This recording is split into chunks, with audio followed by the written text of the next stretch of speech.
একটা গ্রামে পিন্টু আর মিন্টু নামে দুই যুবক বাস করত। তারা দুজনেই বেকার। দিনমজুরের কাজ ছাড়া গ্রামে আর কোনো কাজই তারা দেখছে না। এইদিকে নববিবাহিতা স্ত্রী নিয়ে দুজনের একই রকম পারিবারিক অবস্থা। ভিন্ন মানসিকতার হলেও দুজনের একটাই সাধারণ সমস্যা, সেটা হলো কি করে টাকা রোজগার করা যায়। এই সব ভাবতে ভাবতে পিন্টুর মাথায় একটা বুদ্ধি খেলে গেল। সে মিন্টুকে বলল, দুজনে মিলে যদি একটা গাভী কেনা যায় তাহলে কেমন হবে। গাভীর দুধ বিক্রি করে যা কিছু টাকা পাবো সেটা দিয়ে অন্তত আমরা চলতে পারবো। আর গাভীর বাচ্চা হবে, ফলে গাভীর সংখ্যা বাড়বে, দুধও বেশি বেশি হবে। আর এভাবে দুজন একদিন অনেক টাকার মালিক হয়ে যাব। গাভীর সংখ্যা বাড়বে, তখন অনেক লোক রাখবে দেখাশোনার জন্য, ফলে কিছু মানুষের কর্মসংস্থানও হতে পারে সেখানে। এভাবে দুজন একদিন ধনী হয়ে উঠব। এভাবে পিন্টু তার কথা মিন্টুকে জানায়। এই প্রস্তাবটি মিন্টুর খুব ভালো লাগে, সেও প্রস্তাবে রাজি হয়ে যায়। তারা দুজনে কথা পাকা করে ফেলে এবং সে অনুযায়ী খুব আনন্দ আর উদ্দীপনা নিয়ে দুজনেই বাড়ি চলে যায়। দুজনেই তাদের এই উদ্যোগের কথা তাদের নিজেদের মাঝে আলাপ আলোচনা করে এবং তাদের পরিবারের মধ্যে অন্যান্যদের সাথে আলাপ করে, ইভেন কি তাদের দুইজনের দুই স্ত্রীর সাথে কথা বলে। পিন্টুর স্ত্রী সব শুনে খুব আনন্দের সঙ্গে তার গয়না খুলে স্বামীর হাতে দিয়ে বলল, স্বামী, খুব ভালো পরিকল্পনা, আমার গয়না বিক্রি করে তুমি গাভী কেন। যা চিন্তা করেছ, যা নিয়ত করে ফেলছ, তা শুরু করে দাও। যখন বেশি বেশি রোজগার হবে, গয়না কিনতে আর কত টাকা লাগবে, গয়না কিনতে আর কত সময় তোমার অপেক্ষা করতে হবে। স্ত্রীর কথা আনন্দিত এবং গর্বিত পিন্টু। ওইদিকে মিন্টু তার পরিকল্পনার কথা তার স্ত্রীকে খুলে বলে, দেখো, একে তো আমাদের কিছুই নেই, খালি কয়েকটা মাত্র গয়না সম্বল, আর তা বিক্রি করে গাভী কিনবে। যদি গাভীটি মরে যায় তখন কি করবে। এটি হচ্ছে মিন্টুর স্ত্রীর কথা। মিন্টু যখন তার স্ত্রীকে বলল পিন্টুর কথা, পিন্টুর উদাহরণ দিল এবং স্ত্রীকে বলল গাভী কেনার জন্য তার গয়নাগাটি যা আছে তা দিয়ে দেওয়ার জন্য, তখন মিন্টুর স্ত্রী একথা তাকে বলল। মিন্টুর মনেও খটকা লাগে, মনে হয় তার স্ত্রী ঠিকই বলেছে, কারণ গাভী যদি মরে যায় একমাত্র সম্বল গয়নাটিও তো তাহলে যাবে, গাভীও যাবে, এতে ঝুঁকি নেওয়াটা উচিত হবে না। পরের দিন দুই বন্ধুর দেখা হলো। মিন্টু বলে, ভাই পিন্টু, গাভী যদি মরে যায় তাহলে কি হবে আমাদের।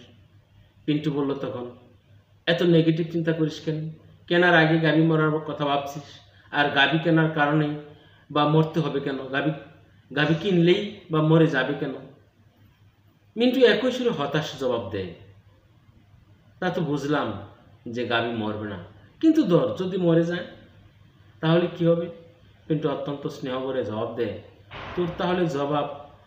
তোর এই কথার জবাব আমার কাছে নেই। মিন্টু বলে, এই তাহলে জবাব আমার কাছে আছে, আমরা বরবাদ হয়ে যাব, সব হারিয়ে নিঃস্ব হয়ে যাব। অত্যন্ত বেদনাহত হৃদয়ে পিন্টু বলে, কিন্তু তুই কেন বারবার ভাবছিস যে গাভীটা মরে যাবে।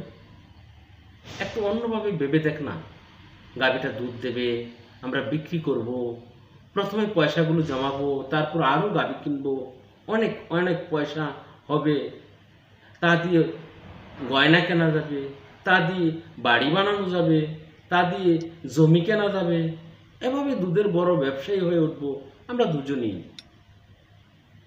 কিন্তু মিন্টুর ওই এক বুলি, এক জিকির, এক তপস্যা, ব্যবসা, টাকা, বাড়ি, গয়না সব হবে তখনই যখন গাভীটা বেঁচে যাবে।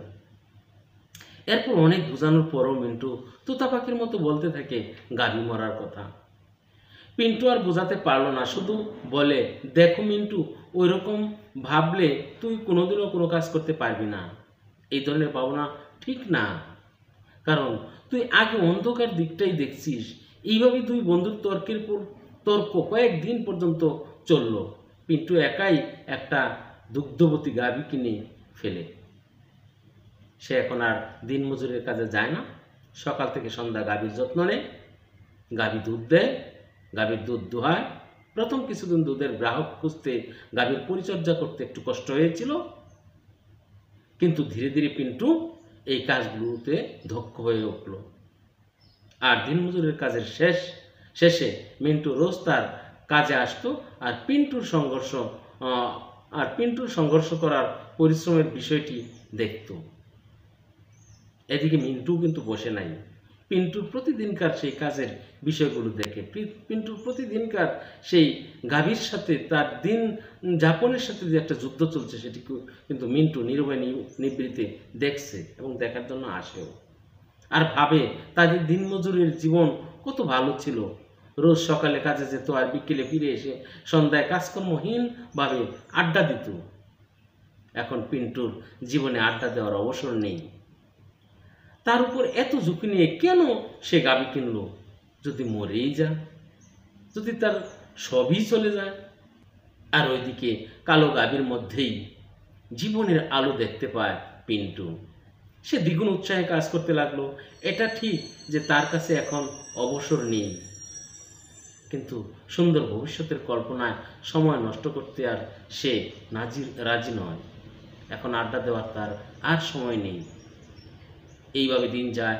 আস্তে আস্তে তার গ্রাহক সংখ্যা বাড়তে থাকে, গাভী বাড়তে থাকে, কাজের লোক বাড়তে থাকে, গাভী ও তার বাচ্চা বাড়তে থাকে। গাভীও আর মরছে না, কাজেই তার গাভী মরার চিন্তাও করা লাগছে না। অন্যদিকে মিন্টু গাভী মরার কথা চিন্তা করতে করতে ওর জীবন শেষ। গাভী মরার কথা ভাবে আর একইভাবে সে দিন মজুরের কাজ দিনের পর দিন করে যাচ্ছে। এদিকে পিন্টু ধীরে ধীরে ধনী হতে লাগলো। বন্ধুরা, এই গল্পের বিষয়টি যদি আমরা বুঝতে পারি তাহলে আমাদের জীবন বদলে যাবে। আমি প্রথমেই বলছিলাম নো রিস্ক নো গেম। জীবনে ঝুঁকি না নিলে সফলতা আসে না। যেমনিভাবে পিন্টুর ক্ষেত্রে পিন্টু ঝুঁকি নিয়েছিল, তাই পিন্টু এখন সফল। মিন্টু কিন্তু ঝুঁকি নেয়নি, তাই মিন্টু সেই আগে যে দিনমজুর ছিল সেই দিনমজুরই হয়ে রইল। আমাদের জীবনটাও তাই। আমাদের জীবনকে পরীক্ষা করার জন্য, আমাদের জীবনকে মারিয়ে যাওয়ার জন্য, আমাদের জীবনকে উপলব্ধি করার জন্য অন্তত একবার হলেও জীবনে রিস্ক নিতে হবে। ধন্যবাদ।